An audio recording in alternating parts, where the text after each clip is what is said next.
শোলাকিয়ায় ঈদুল আজহা জামাতে ইমামতি করবেন মুফতি আবুল খায়ের মোহাম্মদ সাইফুল্লাহ। কিশোরগঞ্জে ঐতিহাসিক এই ঈদগাহে এটি হবে ১৯৯তম ঈদুল আজহা জামাত। দিনাজপুরে গোরে শহীদ ময়দানেও চলছে ঈদ জামাত, হবে সকাল ৮টায়। চলছে শেষ সময়ের প্রস্তুতি। প্রতিনিধিদের তথ্যছবিতে ডেস্ক রিপোর্ট। শোলাকিয়া ঈদগাহে এবার হবে ১৯৯তম ঈদুল আজহার জামাত। চলছে শেষ সময়ের প্রস্তুতি। মুসল্লিদের যাতায়াতে ঈদের দিন ময়মনসিংহ ও ভৈরব থেকে শোলাকিয়া স্পেশাল নামে দুটি বিশেষ ট্রেন চলাচল করবে।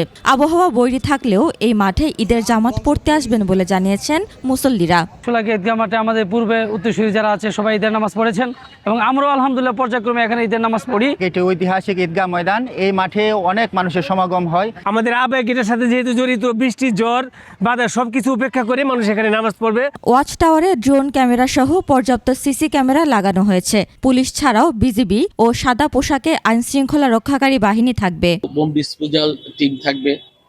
তারপরে বিভিন্ন ইউনিটকে আমরা ইনভাইট করেছি, যেমন র্যাব, তারপরে সিআইডি, পিবিআই, অন্যান্য ইউনিটগুলো থাকবে না। ঈদগাহে আসা মুসল্লিদের জন্য অজু ও খাবার পানির ব্যবস্থা করেছে জেলা প্রশাসন। জেলা প্রশাসনের পক্ষ থেকে ঈদ জামাতের প্রস্তুতি সম্পন্ন হয়েছে। বরাবরের মতো ঈদুল আজহার ঈদ জামাত সকাল ৯টায় অনুষ্ঠিত হবে।